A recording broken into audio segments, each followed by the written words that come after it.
Welcome back to Morrissey and Wine. My name is George. I'm Chris. And this is a very special edition because we're doing a Christmas special, much to my disagreement. I didn't want to do a Christmas special because I hate tinsel and all that crap. But you said... We need a Christmas special. Yes. All the best shows need a Christmas special. But there is no tinsel on set, so there's other Christmas decorations. So we limited it slightly. Yes, I got what I wanted. And we're calling this episode Morrissey and Mulled Wine because we have some mulled wine and you may be able to see the steam emanating from that saucepan. We've got the red wine in there and we've got some spices. Chris is going to add the extra ingredients in just a moment. Now, we just want to say, don't forget to subscribe if you don't already, or just tell a friend about this podcast. You may have a Morrissey or Smith's loving friend. Let them know about it because it all works on word of mouth. So we would really appreciate that. Now, I will explain what's coming up. Why don't you pop some of these ingredients in the mulled wine pot? So we do have an interview, as we often do on this podcast. This time we're talking to a Fox News journalist called David Marcus. What are you putting in there, Chris? Cloves. Some cloves. Yeah. Okay. Yes. David Marcus works for Fox News. He's a digital news writer for Fox News. He writes columns for the website. We want to know, how is Morrissey viewed in right-wing America? Because actually Morrissey is getting something of a following among the right-wing. You might even call it the alt-right movement. Like, that is happening. And me and Chris aren't alt-right. We aren't even particularly right-wing. But it is interesting and there is something going on there. So I want to talk to David about how Morrissey is viewed in a political way in America. Yeah, and I'm interested around also how Morrissey is viewed by the general public. You know, I want him to say, you know, the average Fox News listener, do they know who Morrissey is? Well, yeah, precisely. So I think David will have a really interesting perspective on all of that. Now, if you want to de-glamorize a podcast, put your orange slices in Tupperware, as I did. This is disgusting, this is. And they're meant to be dried out. This is just a chopped orange. It's just a chopped orange. I didn't have time to dry it out. You just put them in there and it'll be fine. Nanny Val, which is my grandma, if you're familiar with the podcast, you'll know that she comes on every month to react as a complete novice to a new Morrissey or Smith track. So she's coming into the studio and she's going to have some mulled wine with us and we'll find out what song she has chosen. We've got the Christmas special Morrissey Smith trivia quiz. Oh, so it is a Christmas quiz? Yes, I've done 10 questions for you. They're all related to different Christmas things, but they're all Morrissey or the Smiths. Great. Yeah. We're going to analyse the lyrics of a song. This time we're going to do Late Night Maudlin Street. What are you popping in there, Chris? Sorry, guys. And so the final ingredient, because I'm not allowed to put any more sugar in apparently, is some triple sec. So it's like Cointreau. Orange liqueur. Yeah. So that's that. We've also got cinnamon, cloves, some of George's chopped up orange juice from Tupperware, and the wine. Sorry, I should just say we've used the Castillo Diablo. Yeah, and it's a Sauvignon. Yeah, so that's the wine. Okay, so we're gonna, as I said, analyze the lyrics of Late Night Maudlin Street, and then finally we're gonna have some. If you love Morrissey, then you'll love this recommendations. So this is the part of the show where we go through something that we think you'll like because we love Morrissey and we like this. Yeah.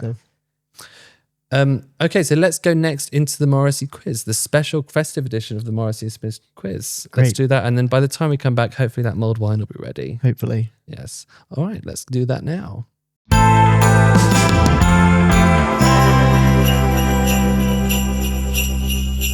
So now it's time for the Morrissey and mulled wine Christmas quiz.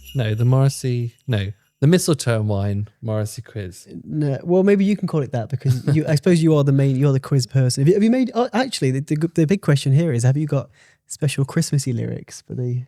No, I don't have special Christmas lyrics for the quiz. Oh, that's a shame. But I do have special questions, Morrissey festive questions for the quiz. Questions. Okay. Yes. So first, I think we try the wine. Yes, let's try this mulled wine. Brewing, as you say, for a little while. Yeah, it smells great. So yes, I have written 10 questions that are all related in some way to Christmas and of course Morrissey and the Smiths. So while Chris is pouring that wine, there's lots of electrics down here on the floor. Yeah. This is health and safety proof. Could go off in flames. Thank you, Chris. There you go. Let me have a smell of that. Yeah, have a smell of that. I can smell generic spices. Oh, is that what was in the thing you bought? Yeah, well, the little sack of spices. But then, of course, we added our own cinnamon and orange and cloves. So, yeah, I'm very much looking forward to it. Let's try it now. Oh, it's piping hot and spicy. Is it nice?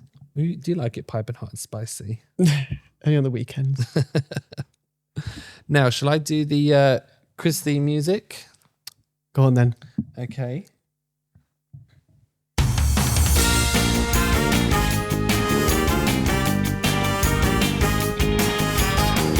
This is your chance. Grasp the nets and improve your mettle. There are people out there who know nothing of this trivia. You've waited all your life. It's quite sad if you stop and think. Never mind that. It's the Morrissey quiz. Yay. This whole podcast is just a vehicle for you to do that song, isn't it? Yes, it is. I actually get no joy. No, I do get joy. You do. Okay, you ready for this quiz? Because I'm quite proud of it. Okay, I'm ready. Proud of it. Now, see how you do at home. See if you can get 10 out of 10 or at least beat Chris. Question number 1. Morrissey once said that Christmas is what? Very stupid, very annoying, or very pointless? They could all be true, couldn't they? Yes. That's the would he say genius of would he my say quiz. stupid? So stupid, pointless, or Annoying. annoying? I don't think it's annoying. I think Morrissey's likely to say that Christmas is pointless. Okay. Well, in that case, I'm afraid I'm going to have to mark you as What was incorrect. annoying? The answer was very annoying. Oh. Morrissey once said Christmas is very annoying. Okay, like every dad. Yeah. Question number 2. Christmas is, of course, a boozy time of year. What brand of beer, which is suitable for vegetarians, was Morrissey holding on the cover of The Youngest Was the Most Loved? Which brand of beer? Oh, Vegetarian. I really don't know. Well, think it not- of Italian beers. Oh, Italian. Obviously, the photographs were taken in Rome, weren't they? Maybe I shouldn't Okay. have given you that Yeah, hint. I think that's going to lead me to one answer. Okay. Well, there's a couple. My favourite Italian beer being Peretti. Peretti. Peretti, yeah, that's a beer. Oh no, I'm not saying that's my answer. Oh, I'm going to say Well, it could have been right. Peroni is the. I'm going to say Peroni. you say Peroni? Well, that's correct. It was Peroni. Peretti's a beer. Isn't it Moretti? Yeah, only Philistine. There's two that's very similar. Oh, Peretti's the more exclusive one you get at Rudy's Pizzas. okay. All right. In bloody Manchester. Mm. Question number 3. This is a reference to angels that you have at Christmas. Okay. The music for Angel, Angel, Down We Go Together was written by who? The music for Angel, Angel, Down We Go Together. See if I've got time for some mulled wine, 'cause he's answered very quickly. Mm. Oh, I don't know. This is a tough one. So So what album was it on? So the album was Viva Hate. Yeah. So Stephen Street. You going for Stephen Street? Final I answer? don't think it is, but go ahead.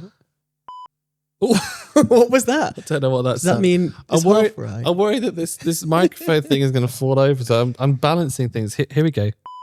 I think you fucked it up. Do you George. think they can hear? Because we're hearing a beep when I press that button. We've got a technical. That definitely means it's wrong. Why isn't that the wrong tune? For... Oh, I've got Oh, it you back. I got it fixed back. No, actually, the answer was correct. It was Stephen Street. You pressed it twice now. That gives me 2 points. Okay. Question number 4. Are you still with us? Question number 4. Almost as significant as Jesus' birthday on Christmas Day, where does the official record state that Morrissey was born, though he denied this in Manchester in 2025? He did deny it. I do deny it. I do deny. As Malcolm Tucker said. Do deny. Trafford. There wasn't David Hume in Trafford. What's your answer, Christopher? Because there's a poster where he's fighting something of David Hume. I'm going to go for Trafford. Go for Trafford? What was it? That's incorrect. The answer was Davy Hume. Oh. The official record, as far as journalists and historians have been able to gather, is Davy Hume. Have they got a copy of his birth certificate? Well, I don't know. But Morrissey has denied this, and I believe he said that he was born in Old Trafford. But I mean, it's basically the same place. well, these things are important to Morrissey. Question number 5. Which fashion house designed the crucifix that sat above Morrissey's fireplace at his home in the 1990s? Ooh, Crucifix, okay, Jesus, okay. Christmas. Yeah. Put the Christ back into Christmas. I've heard that recently. So just repeat the question if you don't mind. Okay, which fashion house designed the crucifix that sat above Morrissey's fireplace at his home in the 1990s? That's interesting because I don't know a lot about fashion, obviously. And I don't know. Obviously. Yeah. And especially high end. I just buy Morrissey jumpers and t-shirts. I'm going to say Versace. You're going to go with Versace? That's incorrect. As you should know, Morrissey is a Gucci baby. Oh, that's and it true. was a Gucci crucifix. I got a Gucci watch. Gucci watch. Okay, question number 6. The 1945 festive comedy film listed as one of Morrissey's favourite movies is entitled Christmas in what? What was the year again? 1945 festive comedy film is entitled Christmas in what? Now I can give you a hint here. The missing word is a state in America. Okay. So it's Christmas in blank, one of Morrissey's favourite films. Really? Yes, apparently so. So I have no idea to start with. Yeah. But obviously you've given me it's a state. So I've got that narrows it down to 50. Yeah. Christmas in Connecticut sounds nice, but haunting in Connecticut. Christmas in Connecticut? Gonna go with that? Yeah, I don't know. I have no idea, but I'm guessing. That's correct. Oh, really? Well done. It's only because it sounded nice. Yeah. Like a haunting in Connecticut. But yeah, okay. That's good. Okay, well done. Question number 7. Which Sparks song, whose title references Christmas, was included in Morrissey's concert interval tapes in 2004? It's a Sparks song and it references Christmas. Okay, I only know one Spark song. Right, which is what? Lighten Up Morrissey. Yeah, I thought it might be, yeah. What about This Town Ain't Big Enough for the Bottom? Oh, yeah. Oh, yeah. Do. Yeah, of course. Yeah. Sounds exactly like that, actually. Yeah. Yours is better. So what was it? What was the question? So it's a song by Sparks, which references Christmas in the title. Okay. And Morrissey used it on its interval tapes in 2004. Yeah, I really don't know this one. I'm not a massive on the Sparks. Okay, all right. Well, I'm afraid that's an incorrect answer. The answer is, in fact, Thank God It's Not Christmas. Oh, okay. Is the name of the song. So I think I will listen to that because I quite like the sound of it. Okay, question number 8. Which historical figure who famously banned Christmas is referenced in a Morrissey song? Well, one thing I do know about is a bit about history. Yes. Especially British and Irish history. So this is from Irish Blood, English Heart. And it's quite a confusing lyric because I think it threw people off sometimes. But it is Oliver Cromwell who banned Christmas and was not very nice to the Irish. Yeah. Well, that's wrong. It's not? No, I know it's not. I just wanted to see what you do. That's correct. Well done. You can't do that when I sound so convinced. Like a right idiot. You're right. The famous historical figure was Oliver Cromwell. Question: do you know why he didn't like? Why? Yes, because he was puritanical. Yeah. Yeah, I know how to Google stuff. Who came after him? Oliver Cromwell 2. This time it's personal. No, it's fine. I'm a lost cause. Close enough. Don't bother me about history. Question number 9. In 1992, which book by Christmas-loving author Charles Dickens did Morrissey admit to being engrossed in? In 1992, which book by Charles Dickens did Morrissey admit to being engrossed in? So, there's only one there's only one book that I know of Christmas related. I'm trying to think of the title, and it's such a big, famous book, so why can't I think of it now? Not Last Christmas. It's a Wham song. The Muppets did a version of it. Right. What was it called? Well, I can't tell you. Oh God, I can't even think of the name of it.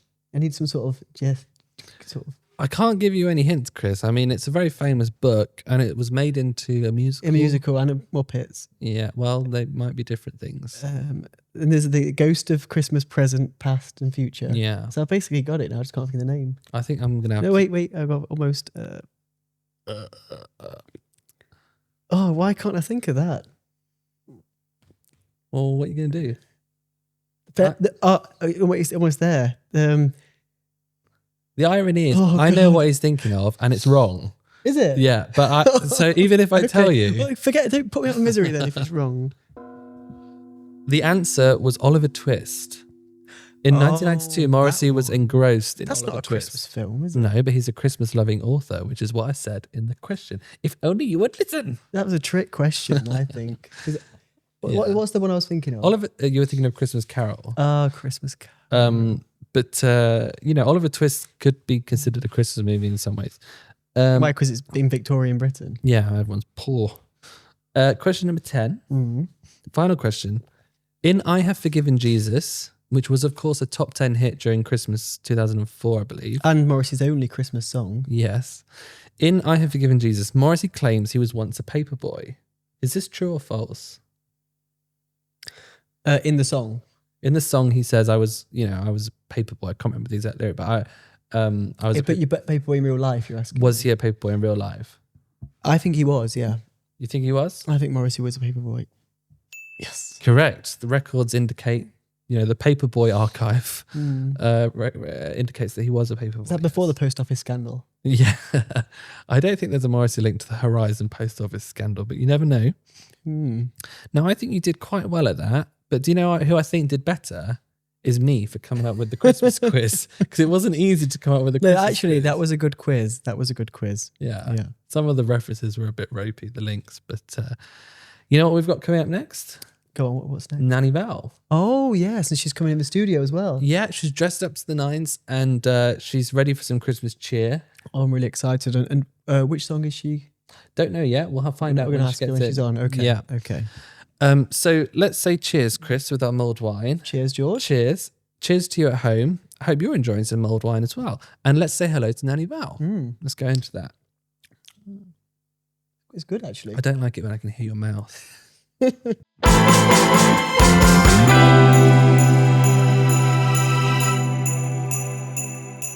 Nanny Val, well, as I know you, Nan, welcome back to the podcast. Thank you. It's been a long time. Yes. Well, you're back in the studio. Which is great, yeah. Yeah, thanks for making the effort for our Christmas special. So this time we were hoping to get a reaction from your great-grandson, Harrison. And so we wanted a child-friendly Morrissey song, which is why we didn't go to the Patreon members to ask for their suggestions. Unfortunately, that hasn't happened. So we've ended up with which song, Nan? Sing Your Life. Sing Your Life. What do you make of that song, Chris? I really like it. I think the one thing that stands out for Singing Your Life is the YouTube video, the music video for that, where he's wearing that suit and he's flicking his wrist like that on the video. He just looks really cool to me in the video. So that's what one of my early memories of Morrissey as well is this song. And so, Nan, to you, what was the message that Morrissey was giving over and above Sing Your Life? What was he saying to the audience with this song? Well, it was right back in 1991 and it was his 9th solo single. So for me, his voice sounded quite different. It was quite delicate. And when I listened to there's lots of videos, but the earlier ones, there was this really sort of sweet voice, really delicate sort of voice. But also there seemed to be almost like an echo of, I thought it was like female voices as a backing group. Every time he sang the lines, Sing Your Life, it was repeated by like a backing group. Okay. But it was only in the very early one, the first couple I heard. Later on, when he was doing stage shows, obviously it all changed and it wasn't apparent. And he changed lots of words in the later shows, as he always does. I felt it was like a message to someone. So I started doing my investigation to think, who would he be singing to and saying, sing your life, which is his way of doing things. And he sings about his life and tries to illustrate it. And it was odd because the person I think it was, I looked in Mozopedia and various things. And I think it was probably someone that had already passed. And I think it was Billy Fury. Okay. And he was he compared him as one of his muses. He compared him to Oscar Wilde and to James Dean. Mm-hmm. And he said in the music world, he was his number one person that he felt he owed a lot to. Yes. And also, I read about how he felt that Billy Fury had been very ill-used by the industry. He described who he was and how he came onto the scene. And then he was not mismanaged, but he was very controlled and he couldn't sing what he wanted to sing and use his voice as he wanted to use it. So I think this was perhaps written before the guy died. The guy died in 83. Mm-hmm. But how old would Morrissey have been then? I don't know how old he would have been, but this song came out in 91, I think. Yeah, so he could have well written it before, in his back of fag packet sort of thing. Yes. He could have already written the idea of who he was saying to him. Sing your life, and other people know you've got a beautiful voice or words to that effect. Lovely singing voice. Lovely singing voice. Yes. And so that's my idea of it. So, well, Chris, should we get Nan some mulled wine? Yeah, we should do. Yeah, we should. Thank you. Well, I did think you were both sat there drinking mulled wine, and I've not got any. We're terrible hosts. Well, we've worked really hard on this mulled wine, so hopefully you like it. Well, I see some triple sec there. Is there any of that gone in yet? There is, but you can have some extra in yours if you like. Well, that would be Nan nice. wants extra triple sec. Okay, just be careful. And so while Chris is sorting that, Nan, Yeah. Morrissey in this song, he's saying, don't leave it all unsaid somewhere in the wasteland of your head. He's kind of, it seems to me, yes, he might have been writing about Billy Fury, but he's saying to everybody, there is a song in you, there is a singing career in you, if only you would let it out. Do you think that's true? Because some people like me have terrible singing voices. Me too. I can't. You must have inherited that from me. I got no singing voice for sure. Perhaps in his world, obviously, he is in the world of musicians constantly. So perhaps there are lots of people that are unsung heroes, maybe. Thank you. Gosh. Enjoy that. That's a lot. Luckily, you're getting a taxi home. Yeah. Cheers, boys. Cheers. Merry Christmas. Cheers. Merry Christmas. So maybe in Morrissey's circle, he was surrounded by people who have good singing voices who could do this sort of thing. But not everybody does, right? But then is there something in the sense of like even punk? You didn't have to have a good singing voice for punk, but you could still sing. Yeah. Do you think like maybe anybody can sing? Well, people always imagine so at karaoke, don't they? Yeah. They all think they're the world's best singers. But as I say, I think he's usually, the way I read him, the way I've come to feel I know him, I do think he's always got something or someone in mind, sometimes himself, I mean, in later times, at this time when he wrote it, he was saying about you and I, about the voice and everything. I don't know if you know that bit, what I mean. I think he says that they stole the notion from you and me. Yeah, but afterwards it's always me. He never says you and me. Yes. And lo, there's things you don't like and things like, he changes lots of words, as always. Anything you wanted to ask, Chris? Yeah, I think that you've touched on a good point there, Nanny Val, that around the way steal the notion from you and me. I always think this song is a bit, it's almost a bit bitter in a way, because it's like, lots of people can sing, but not lots of people have things to say. That's what I think Morrissey's trying to say here a little bit, is that a lot of people can sing, but they might end up on at Butlins. They don't have something that they really want to say with their singing voice. Whereas equally, like you were saying, George, some people probably can't sing in the traditional sense, but they've got a lot to say.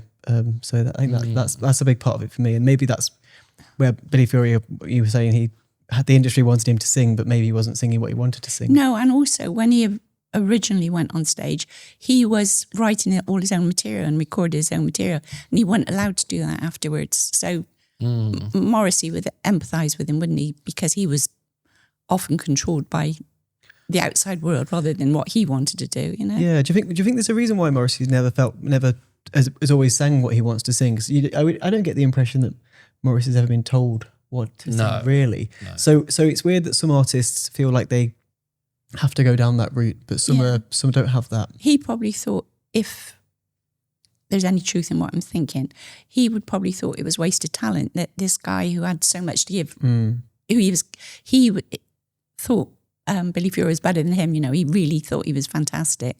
So he probably thought, what a waste that all this time you've not been used to your full extent, not been given the chance to shine. It's a very interesting idea that he's singing to one person and not everybody. Because when I listen to it, and I suspect maybe when you do, he's talking to everybody, he's saying everybody can sing. But the idea that he might be talking to one person is interesting.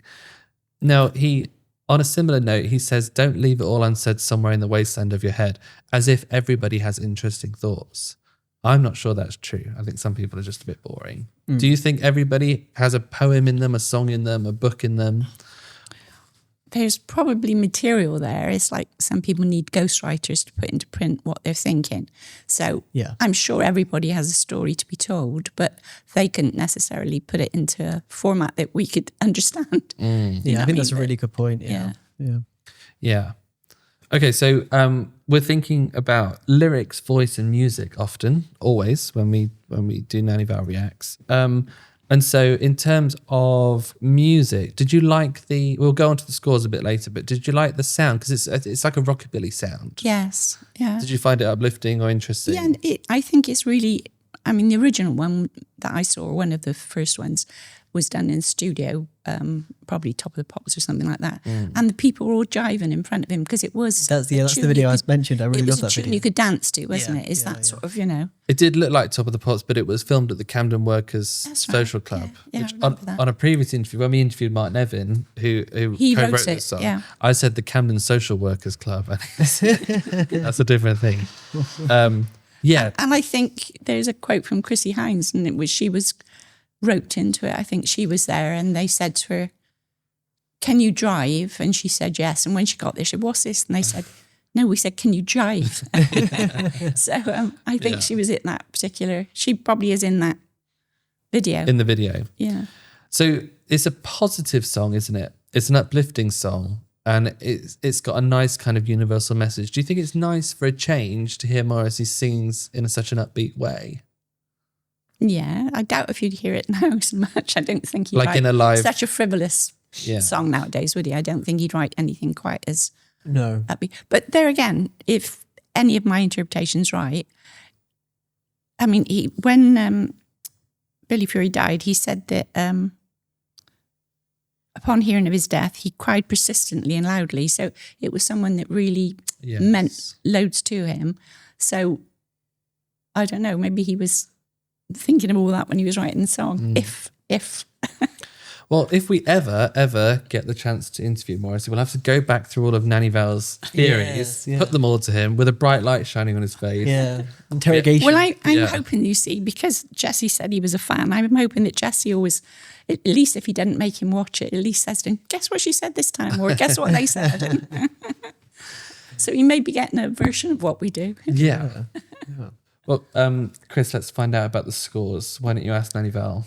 Yeah, so what are the scores? I haven't got my big Donald Trump board now because I wasn't prepared because you've been. We need to convert it to a small, visible maybe a digital record. Yeah, the old fashioned, wasn't it? That the A1 board. But how would you score this? It's hard to compare it to the ones I've done since because it's so different for me. But I liked it.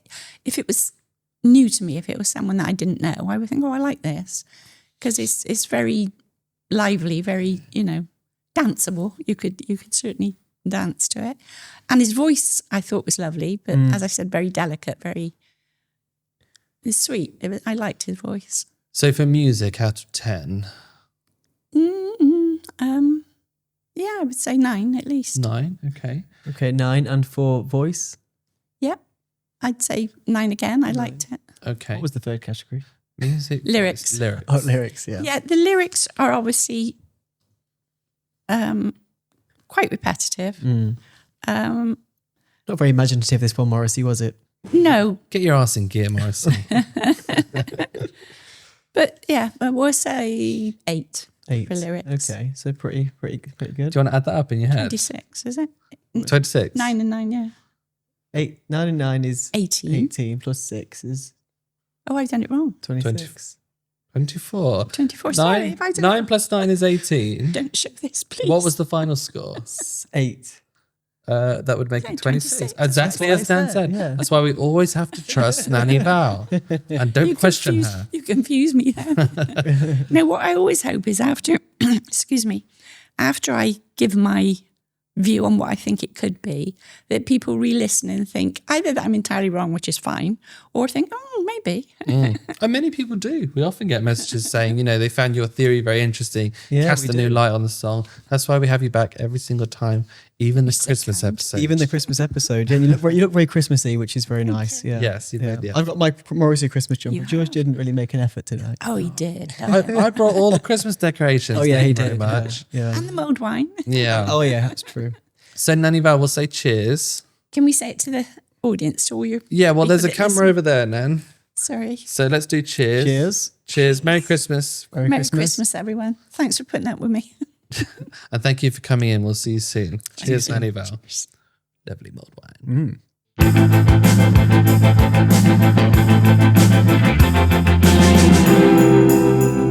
Now we're going to analyse the lyrics of a song, Late Night Maudlin Street. Yes. This song is kind of an epic, isn't it, really? It was often Be the Hate. And on Genius Lyrics, they describe Vinnie Riley's mesmerising spinning guitar tours us through fragmented anecdotes of adolescent heartache. And I think that part of it does, I think it is quite an adolescent song. There's lots of references to that in the song. I think for me, it does remind me of moving house, when I moved house. I think it's quite a scary, emotional thing, moving house when you're young, isn't it? Oh, yes, for sure. And as you know, I moved house 5 times when I was a kid, a lot. So yes, I do know this feeling of moving house as a kid or an adolescent. Yes, obviously he talks about, I took the keys, it was only bricks and mortar. Every hag secretly wishing me gone, waves me on. So yes, there is this idea of moving house. I think for me, it is certainly about the adolescent time. This seems to me to be a love letter to Morrissey's adolescent years, a melancholy love letter. It's not a happy love letter. He says, I never stole a happy hour around here. So he's very realistic and possibly pessimistic about this time in his life. But nonetheless, it is a love letter, isn't it? It's so romantic. The imagery is so romantic. It can't be anything else, right? That's right. Yeah, it is. It's really heart-wrenching, romantic. Well, funnily enough, when I left, I've only moved house once. You always beat me 5 times. I moved once. We get it. But I actually took the key from Wilmington Avenue, where I grew up in Alveston when we moved, because moving house was quite. I'd always been there. That's where I'd always been. So yeah, I get that. And also you touch on it being, it's very powerful, but it's also got a lot of sort of, I think, quite funny sort of almost tongue in cheek bits in there as well. And maybe that's, even the title of the song, to be honest, is, Maudlin Street. That comes from, do you know where that comes from? No. So Maudlin Street, a school, I'll look in a second. It was from Carry On Teacher, which was the third Carry On film. And we all know Morrissey is obviously a big fan of the Carry On films. Yes. And that was the third film in the sort of 31 odd films. In black and white, and it had some of the original cast, some of the main cast were in there. But there is, so Carry On Teacher was 1959 that came out, and it was called Maudlin Street Secondary Modern School. Okay. And the reason I mention that is because there is some some lyrics, when he says, I'm packed. That's a strange place to put that, I think, have to be in. Unpacked. Yes. Well, it kind of sounds like... It's I'm packed. I'm packed, yeah, but it kind of sounds like unpacked. Yes. I mean, there's a lot of lyrics in here that are... You can't quite hear what he's saying. So like at the start, I always thought he was saying winter is short, winter is so long, but he's not. He's saying, or at least according to the recorded lyrics, winter push on, oh, winter push on, winter is so long, winter moves on. So there's a lot of like half-heard lyrics in here. Now, you've done an impressive reference. So I'm going to come right back at you with another one. Okay. So in the song, when he says, oh, Inspector, don't you care about love? That's a reference to By Grand Central Station, I Sat Down and Wept by Elizabeth Smart, the novella. Yeah. She's having an affair with this author who's married, and they're stopped in a police car when they're trying to cross the Canadian border or something. And she says something to the effect of, Inspector, don't you know about love? So that's a reference to that. But what was written in that novella was a very powerful love that this woman was experiencing. He's taking that and applying it to his adolescent, a picture of my girlfriend or boyfriend by the bed. You know, he's making it sound like epic, isn't he? Because all of our lives are epic. Our own lives to us are epic. Yeah, you know. yeah. And it's amazing in one song that they can go from those, because that's really powerful, isn't it? There's a picture by your bed and you're so, you know, almost don't make fun of me for something, because it could seem quite, you know, he says trite and things. It could seem quite childish or quite romantic, but really it's quite powerful. But then that also contrasts that to, you know, me without clothes, a nation turns his back and gags. That's quite innuendo and funny. And funny, yeah. But I mean, powerful, but quite funny, yeah. Yes. Yeah. Well, Morrissey will always inject humor into his lyrics. And I think that the humor, it doesn't detract. It doesn't make it less profound. It makes it more profound. And that's a skill, isn't it, to do that, to add that in, because it's not just slapstick and crowbarred in. It fits perfectly. Yes. Now, I wanted to focus on this section, and I'll just read some of the lyrics. Okay. So, power cut ahead 1972, you know, and so we crept through the park. No, I cannot steal a pair of jeans off a clothesline for you. And that's when he goes on to say, you without clothes, me without clothes. So we crept through the park. No, I cannot steal a pair of jeans off a clothesline for you. It's like this little vignette, isn't it? It's some half memory that Morrissey's got. He's been hanging out with some guy or girl that he fancies, and they dare him, I'll steal those jeans off that clothesline. Yeah. It's much like what's the song when Morrissey says, he drove me home in the van, no brakes, I don't mind. Do you know what I mean? Yeah. I feel like they're the same person. He must be the same person that he's talking about. But also around this section, he talks about how, yes, I know I took strange pills, but I didn't mean to hurt you. Now, we know that Morrissey, or at least we believe from various sources, that Morrissey experimented with some sorts of pills more towards, I think if I remember rightly, late 80s, early 90s.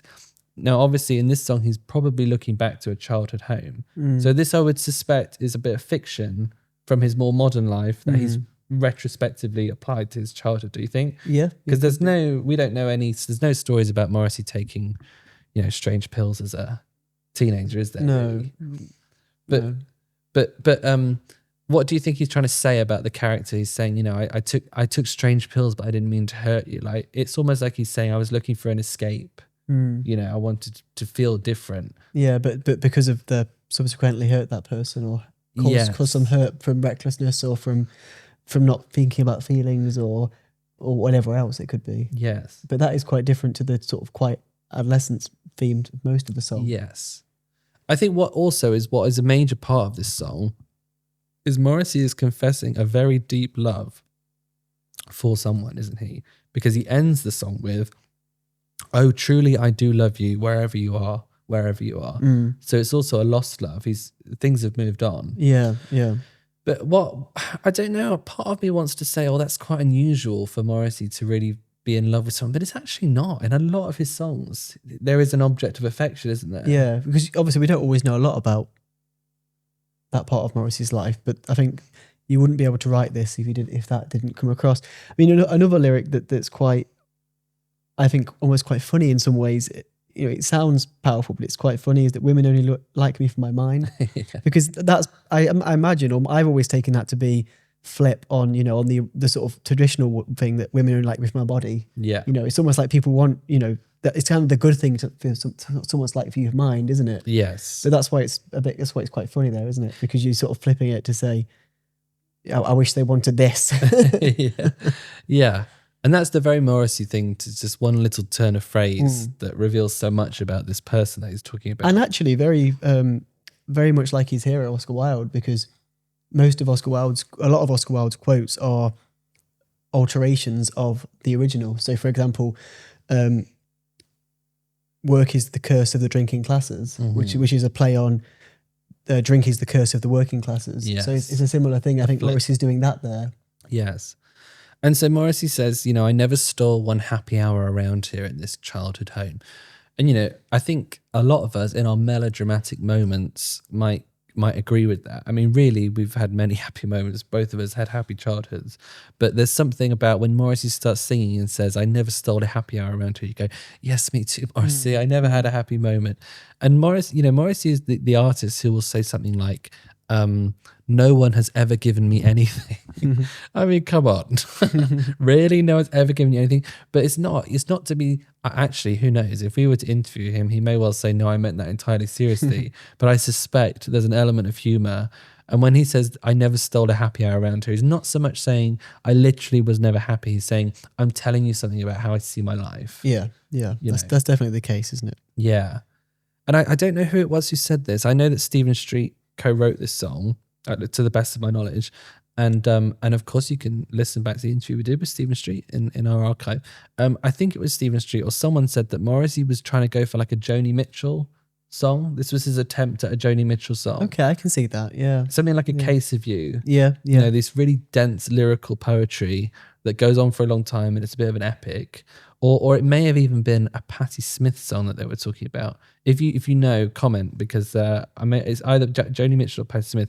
But either way, that actually in some ways they're quite similar artists in terms of their lyrics. There are similarities, yeah. So, you know, that gives us an insight. If that's true, it gives us an insight that Morrissey is sometimes trying to emulate his idols in some of the things that ways that he writes. Anything else to add, Christopher? No, I think I've exhausted my things on this one. I think your little notey noties. Yeah, my notes. Yeah, don't touch. Yeah, I mean, obviously we don't know if you mentioned, but the world's ugliest boy became what you see. You know, the world's ugliest man, which I think is similar to what you were saying there. I don't think Morrissey really believes that he's the world's ugliest man. I think far from it. I imagine, and we can obviously agree with that. Yeah. But I think sometimes it's about in that moment you feel that. And I think, and that's quite powerful, but also kind of funny as well in that lyric, isn't it? I mean, it could be a really hurtful thing in one respect, but then also it's quite funny because it's quite obviously not true to anyone who has eyes. Yes. Well, I think it all boils down to this. You know, that B-side he did, I Am Two People.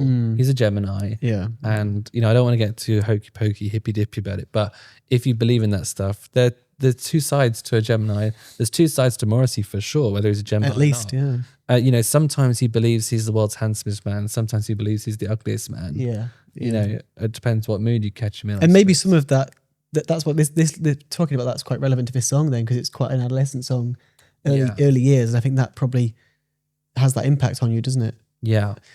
So yeah, would you take this one to the desert island, George? It's quite long. You get some use out of it. That's true. I'm not sure I would. I think there are so many Morrissey songs to choose from. This is certainly a very good Morrissey song. But would I take it to the desert island? I'm not sure. How about you? Yeah, I think I probably would actually, this one. Okay. I mean, like you say, you're getting bang for your buck and there's some really good poetry in there. Okay, well, that concludes our analysis of that song. We would love to hear what you think about the song. If you're in the WhatsApp chat, let us know. Now, the WhatsApp chat, that is a benefit of being a Patreon subscriber. And so Patreon costs £4.50 a month or $5 if you're in the US. And it's a way of supporting us doing the podcast.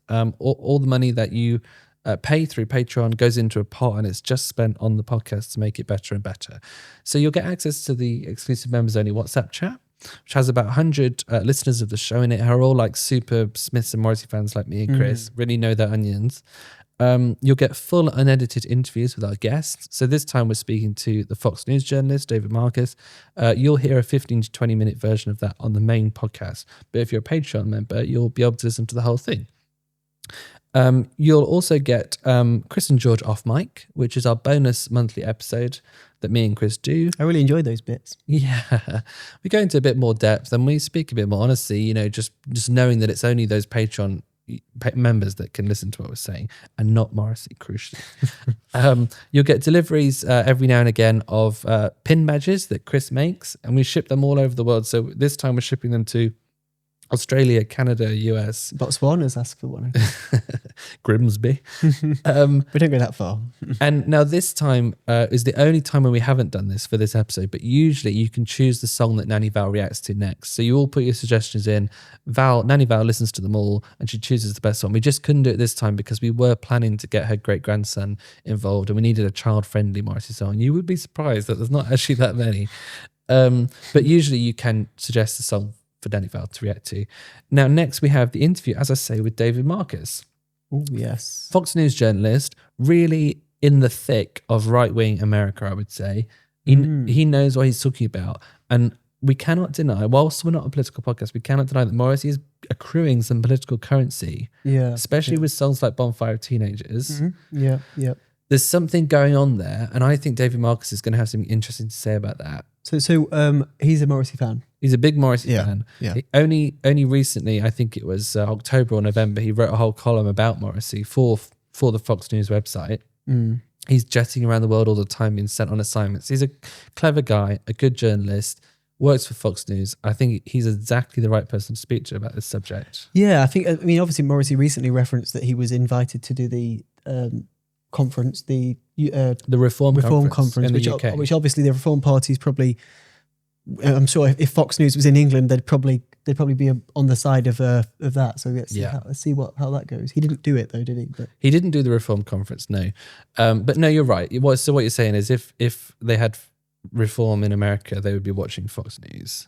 I think so. It's the same ballpark. It's the GB News of America. Yeah, and it might not be me and Chris's personal politics. It isn't really, but it's still interesting. And so I don't want you to think that we've turned into some Newsnight political podcast, but we just think it's worthy of discussion. Yes. So should we head into that? Yes, Let's say cheers, Chris. Cheers. Cheers, and let's say hello to David. Cheers to you at home. Let's have a chat with him.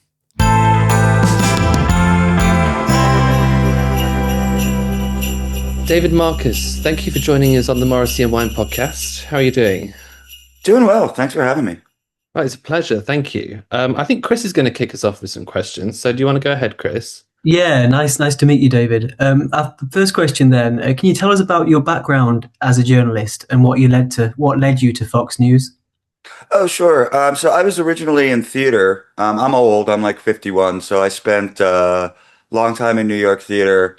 And around 2012 or so, I started writing more. I started my own blog. I was a very strange thing, which was a conservative in the New York theater scene, which is not particularly common. But prior to the era of Trump was sort of tolerated. And actually, some people had like some fun with it. It was all right. That would eventually change. But yeah, so I don't know. I had a kid. I was writing more. People were buying what I was writing. And so I just transitioned. I was writing for an outlet called The Federalist. That's a conservative outlet. And then I wrote a little bit for the New York Times, didn't really work out there. I wrote New York Post, Daily Mail, just kind of found myself in the more conservative realm. And now I'm at Fox. Thank you. In terms of your writing for Fox, you did a column recently about Morrissey, in which you said, I'm just going to read this quote because I found it really interesting. So they think he is talking about race when he's talking about culture. They think he's talking about biology when he's talking about books. And I wondered if you could expand on that, because there seems to be quite an interesting contrast there between like culture and DNA. I wonder if that's what you were getting at. Yeah, that's absolutely what I'm getting at. When I was working on that column, the song that I had really been focused on was a song from '92, in which, at the end he sings, we're the last British people that the world will ever know, right? How sad are we? Why are we sad? We'll let you know, right? That's the song, We'll Let You Know. Why are we sad? We're sad because the songs that we sing don't mean anything anymore. We're sad because we're disconnected from a meaning and a place and a sense of all that. And for him to be singing that in 1992 was really quite remarkable to me, especially given where I think both of our cultures, both British and American culture, find each other today in dealing with a lot of this stuff.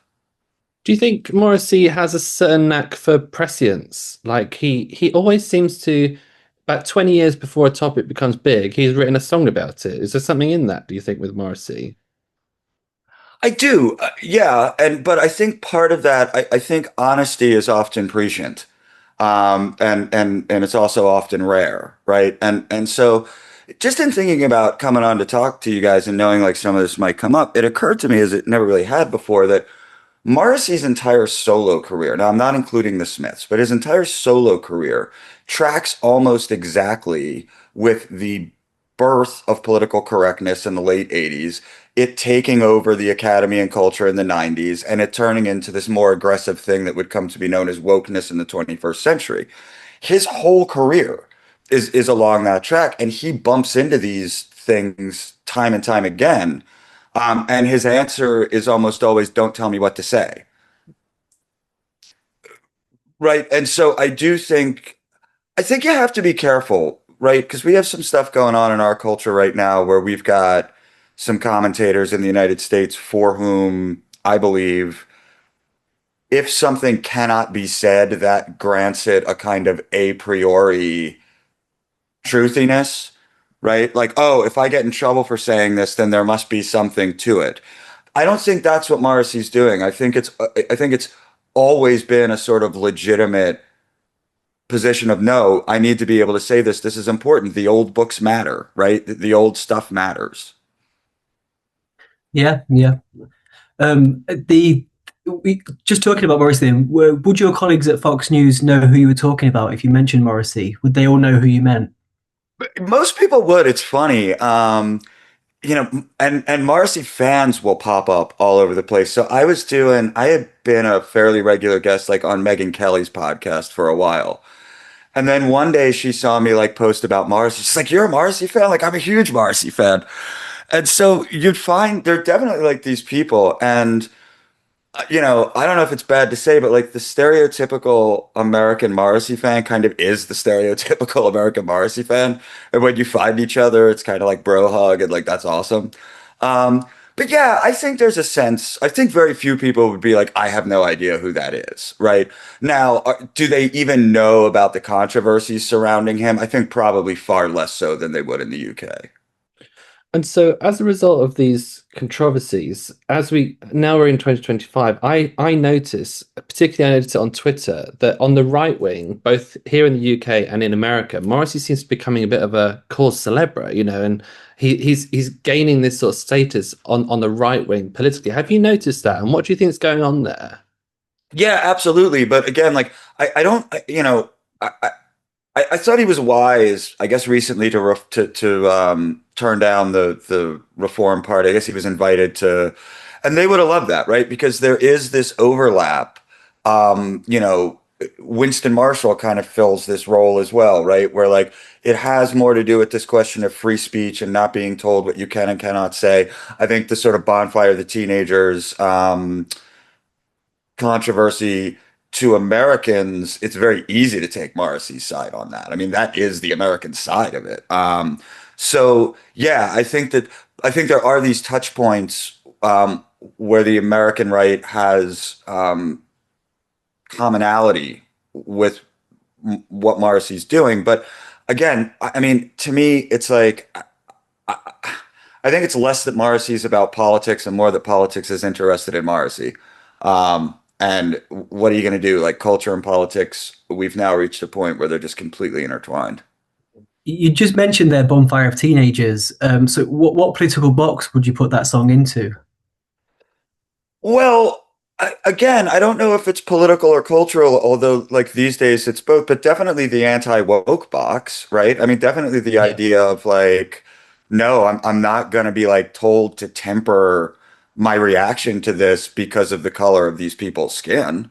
I'm going to react to it exactly the way that I would react to any other group. And I think you know, that's something that's objected to fairly broadly on the right. I mean, I was just in Minneapolis, for example, covering a story where there's like all this fraud. Story might sound familiar in the UK or not, but like it was like a refugee community, and the allegation is, and it's pretty clear that it's true, that the liberal establishment in the state just kind of looked the other way, and they were like, "Well, we're not really going to investigate this community," and I think I think that's the attitude where he's like, no, I'm not gonna, screw these people. They're murderers. I'm not gonna temper it with almost an attitude of like, well, isn't it really our fault on some level? No, it's not our fault.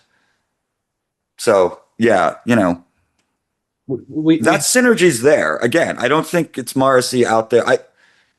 I like Nigel Farage. I smoke cigarettes with him whenever I see him, but like, I don't think that like Morrissey's trying to buddy up to Nigel. I'm not sure that Nigel's trying to buddy up to Morrissey. I think there's just a little common ground right now. Yes, there definitely is. And it leads me on to my next question, which is, so we've talked about what box we would put Bonfire of Teenagers into, but what on earth kind of box do we put Morrissey in as a political, if we were to think of him politically, what is he in your opinion, David? I don't think you can put him into a political box. I mean, I don't know. What do you want to go with? You want to go with like songs about, cutting Maggie Thatcher's head off? You want to go with, stuff having to do, with Ireland? I mean, again, it's cultural. I don't know if this would surprise you guys or not, but over the last, 5 or 6 years, when I go to Morrissey shows, one of the songs that gets maybe the biggest reaction is Irish Blood, English Heart. I mean, singing along, stamping feet, cheering. This has a real meaning to people in the United States. And to some extent, we have to look to you guys. We only go back so far. And so Morrissey is kind of like the key holder of some of that, for us. But it's not political. I mean, I remember him being on stage, like making fun of Trump, right? And we didn't care. Like there were plenty of Trump supporters in the audience, but it wasn't about that. So no, I don't put Morrissey in a political box, and I don't think that he puts himself really in one. So No. I could see that, and so and I think I agree with you. You can't put him in a box. His collection of beliefs are so they don't fit together. But I do wonder, when you write a column about Morrissey for Fox News, does Morrissey sit comfortably at home in the Fox News sphere? Oh, I mean, for me, anything does. I have a weird beat. I about once a week I'll write a culture column, so that'll be about any number of things. This past week it was about I wrote a column about how up until about 50 years ago, maybe this is related, up until about 50 years ago, the English speaking world always had these sort of like male poet role models, right? Whether they were, Rudyard Kipling or Keats, or the example that I really like are the World War One trench poets, right? Because today, in a day and age when we tend to look at writing or reading poetry as a kind of feminine pursuit or something that's not very manly, I mean, Robert Graves and Sassoon, I mean, they were writing poetry in a trench in the middle of a war, right? So how did we lose that? Why is that not part of what we consider a sort of masculine life anymore? So for me, I have a very broad, I can write pretty broadly, but no, look, I think free speech questions anywhere. I think that would be just as home, at CNN or the New York Times. I mean, that's always going to be a big issue, especially for an American audience. And do you think Morrissey, so I'm talking about now, 2025, and all the problems that we have at home and that you have in the US, where does Morrissey sit most comfortably, would you say, as a US citizen or a UK citizen, if he could choose? He reminds me of James Joyce. He's probably my favorite writer in the English language. And Joyce, of course, famously exiled himself from Ireland when he was in his 20s, right? Um, Never went back, but really never wrote about anything else, right? And they asked James Joyce near the end of his life, "Do you ever think you'll go back to Ireland?" And his answer was, "Have I ever left?" Mm. And I think that there's something similar with Morrissey, where he's sort of exiled himself here. And I think, especially, I don't know that Los Angeles is really the United States in every way. Los Angeles is just as New York is, but Los Angeles is its own sort of like celebrity place, right? It doesn't feel real. Um, it's almost like the opposite of how you would feel in London or like even in a Philadelphia, much less a London, right? Because it's so new, it's so young. Um, that yeah, I mean, what was the Sting song, Englishman in New York? I think Morrissey is an Englishman in LA. Mm. Mhm. And do you think that ability to connect with everybody, with the common person, that ability that he has, would it serve him well as a politician? If he were to go into politics, do you think it would be a car crash or a genius move?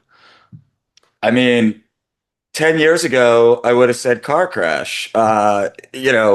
In the age of Trump, I'm not so sure. I don't know, man. I keep warning all my like conservative friends in the US, right? Because they're like, oh, the Democrats keep putting up these like loony socialists, like they'll never win. I'm like, man, that is exactly what the Democrats said about Donald Trump. When Donald Trump won the 2016 Republican nomination, Democrats were doing backflips. They're like, this guy can't win a general election. Well, what happened? So I don't know. I mean, I think that I don't think Morrissey would enjoy it, which would probably be the biggest problem. And my sense is, I'm curious, I'll turn this and ask you guys a question because, like, my sense is that Morrissey doesn't really want power, right? Like, so I have this thing where I think maybe this works better for men or women. Some people have questioned it, but I think that there are five basic drives that people have, and for everyone, two of them are dominant. So the drives are power, money, sex, influence, power, money, sex, influence. Wait, how am I? Wait, power and influence, which are separate. Sex, money, and fame. Fame, right? Okay. For me personally, and I would guess these for Morrissey, they have always been influence and fame. Like money's great. I don't want power. I have absolutely no interest in telling somebody else to do. To me, the worst thing I can imagine having is an employee. Like, God, that would be awful. And so, you guys can answer or not answer if you want, but like, I think that for most people, there's two of those. And if you look at them carefully enough, you can kind of figure out which ones they are.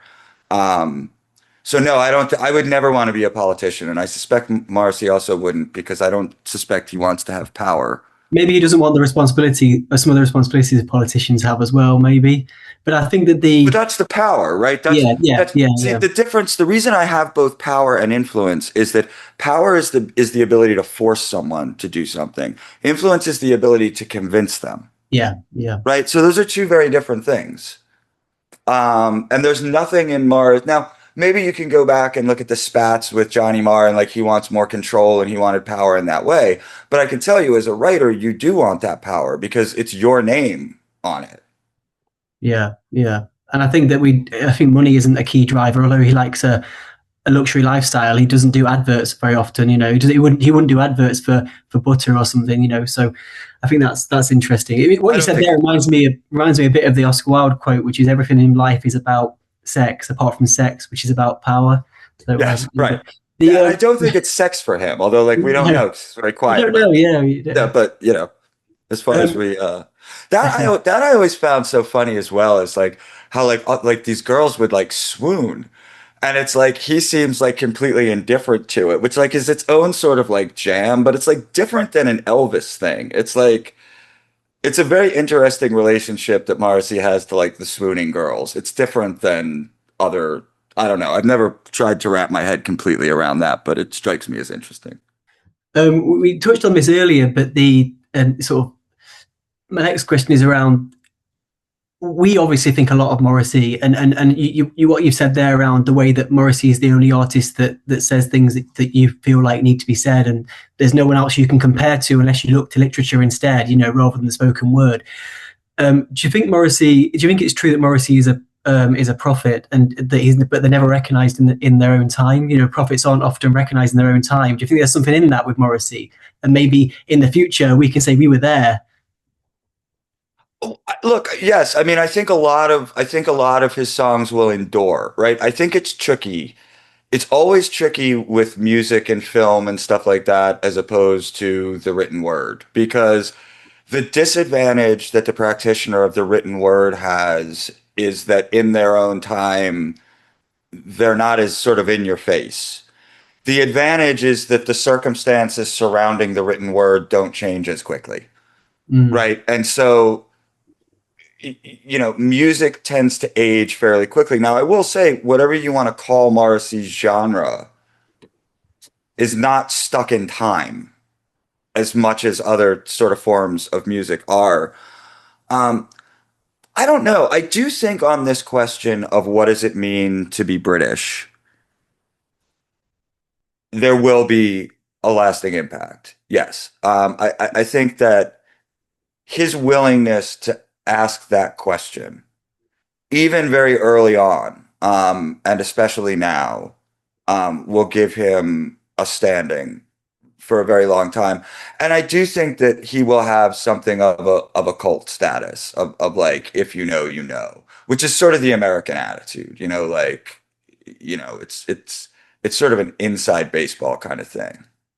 But again, the constituency being one, and I would say it's like who reads James Joyce, right? What percentage of the population reads James Joyce? 1%, 2%. what percentage of people who go on to write TV shows and plays and reach much higher, right? Probably 20-25%. So those areas that Morrissey's reaching, I think and I think you see it in the pop culture references to him, right? Which are sometimes a little mean, whatever they are. Like, you're not on The Simpsons unless you're having some kind of cultural impact, Yeah. And Lisa Simpson would very much be the Morrissey fan, right? And as we wrap up this interview, David, we've started asking our guests, if we were to send you away to a desert island and you could only take one Morrissey or Smith's album with you, which one would it be? Oh man. Well, it's definitely not a Smiths album, because I don't know if you have this in the UK, but there is a real difference between the Morrissey fan and the Smiths fan in the US. It's like the Smiths fan, it's just different. It's just like, and anytime a Morrissey fan hears someone go, "Oh, well, I really like the Smiths," we're kind of like, whatever, that's fine. Oh God. I mean, it's down to two, from when I was a young man. It's hard not to say Vauxhall, because it's just pound for pound, I think it's the best album. But I think I'd have to go Kill Uncle. I think that stuff is still just, if I could never hear, "I'm driving your girlfriend home again," that would be a problem for me. Okay. Yeah. So I think that would be. I think that's a good choice. It's a weird one, I know. Like, everyone is like, "Really?" And I'm like, no, it's the one. Although again, I mean, Vauxhall, I just think is a perfect album. Well, this has been a really interesting conversation, genuinely, David. Thank you for taking the time. Thank you for coming on the Morrissey and Wine podcast. I appreciate you guys having you. me so much. This was great. I love what you guys do, and keep it up.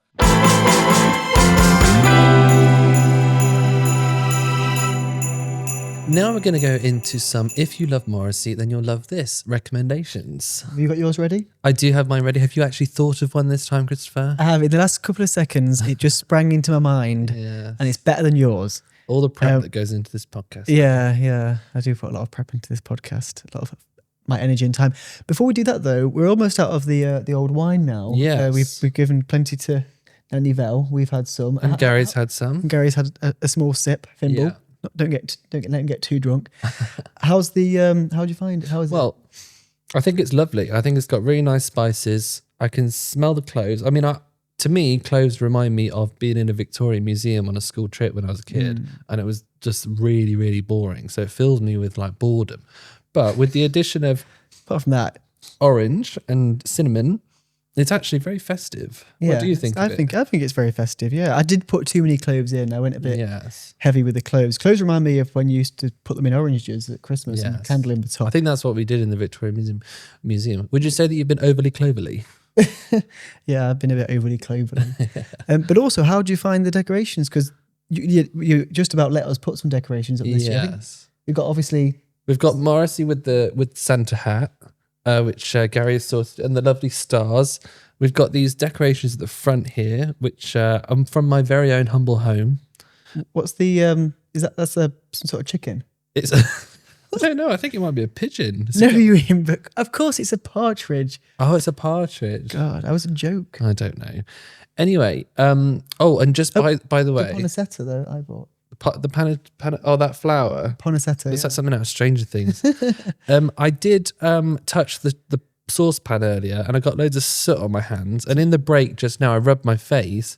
So if it looks like I've been up a chimney in Victorian England, very dark foundation that is, Jim. Yeah, it's because I rubbed my face with soot. But anyway, what recommendations have we got this week? Do you want to go first? Yeah. So my recommendation is because this is the Christmas special. It's our Christmas special because last year we weren't allowed one. George said we weren't allowed one, but now we have one. My recommendation was Christmas specials in general, because I think that often, and more particularly, British sitcom Christmas specials. So we spoke a lot in this podcast. We almost could have a separate section on sitcoms, because that's another one of our big passions, isn't it? We have. Yes. But especially BBC sitcoms and their Christmas specials.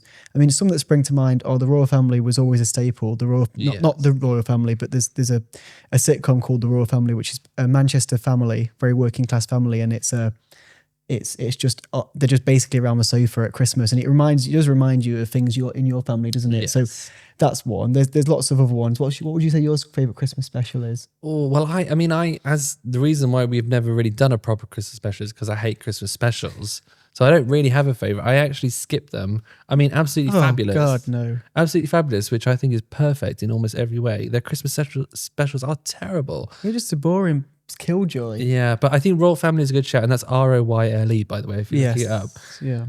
But Christmas, I think they're great, and often they're extended versions, but you have to sort of go back a few years for them, because in the recent years, I mean, apparently there's nothing on this Christmas on telly. So yeah, there's the one that last year we had a Gavin and Stacey. So a more contemporary one is Gavin and Stacey last year. This last Christmas did a Christmas special. Gavin and Stacey is another sitcom based in Wales. Yes. And that was really good. That was a good one, wasn't it? Yes. Does One Foot in the Grave have a Christmas They've special? got quite a lot of yeah. They're basically just Christmas specials. That's another sitcom, and obviously Keeping Up Appearances. There's a few. So Chris's very good recommendation is Christmas specials generally as a concept. You know, no, you're right. Keeping Up Appearances, Royal Family, Gavin and Stacey, And Doctor Who. Doctor Who. They have yes. really good Christmas specials. I bloody love Doctor Who. You're who? What is it? Who? I'm a Whovian. Whovian. Yeah. Closeted Whovian. Now, my recommendation, now you know that I love Lily Allen, right? I don't ever stop talking about her. Almost as much as Morrissey, but not quite. Now, if you this episode is coming out in December 2025, Lily Allen's latest album will have been out for 1 or 2 months by now. So this is an appeal to people who haven't listened to it yet, because you will have seen the big media splash. Everyone's talking about it on Instagram and whatever. But if you love lyrics, then you must give this album a go. So it's a chronological album. So it goes. What does that mean? Well, it goes from start to finish. It's a story that goes from start to finish. Yeah. So it's a story album, which put me off originally. I thought, this isn't the Lily Allen that I want, like little vignettes about London life and parties and stuff. It's actually more delicate than that. But I mean, some of the lyrics are just fantastic. I mean, she's got a song in it called Pussy Palace, and it's all about how she discovered that her husband, well, she knew that he had this apartment that was separate to their home. She thought it was for practicing karate, but it turns out it was where he was taking girls to, have sex. So she says, I didn't know it was a pussy palace, pussy palace, pussy palace. I always thought it was a dojo. Oh, okay. She says, am I looking at a sex addict talk about a low blow? So she's taking real horrible heartache that I think a lot of women especially would appreciate, men not treating them properly, and turns it into something funny and sometimes sexy and sometimes fascinating and sometimes glamorous. Because this album is all about the lyrics to me, and it's a masterclass in lyrics. So if you just haven't quite got around to listening to Lily Allen's album yet, and you have some time over Christmas, and this is also to you, okay, it's my homework, is it? Yes. And I'll watch One Foot in the Grave Christmas special numbers 1 till 4.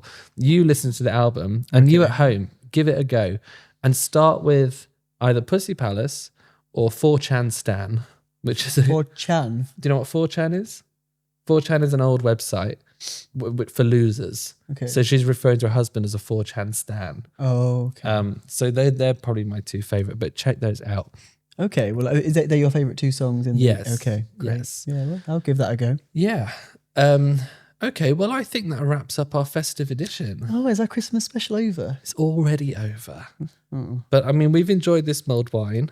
I hope that you have got a glass of something nice at home and you're just getting near the end to finishing it. Shall we say cheers, Chris? Cheers, George. Cheers. We'll be back in the new year, possibly with some tweaks to the set, with some new ideas, some things to freshen up the show. Yes. Because we have very loyal listeners who have stuck with us all the time, all the way through, and we want to keep making it better for you. So watch out for that. In the meantime, we'll say thank you very much for watching and listening. Godspeed and God bless. God bless Morrissey. God bless Morrissey. Merry Cheers. Christmas, George. Merry Christmas. Merry Christmas, Gary. See you soon.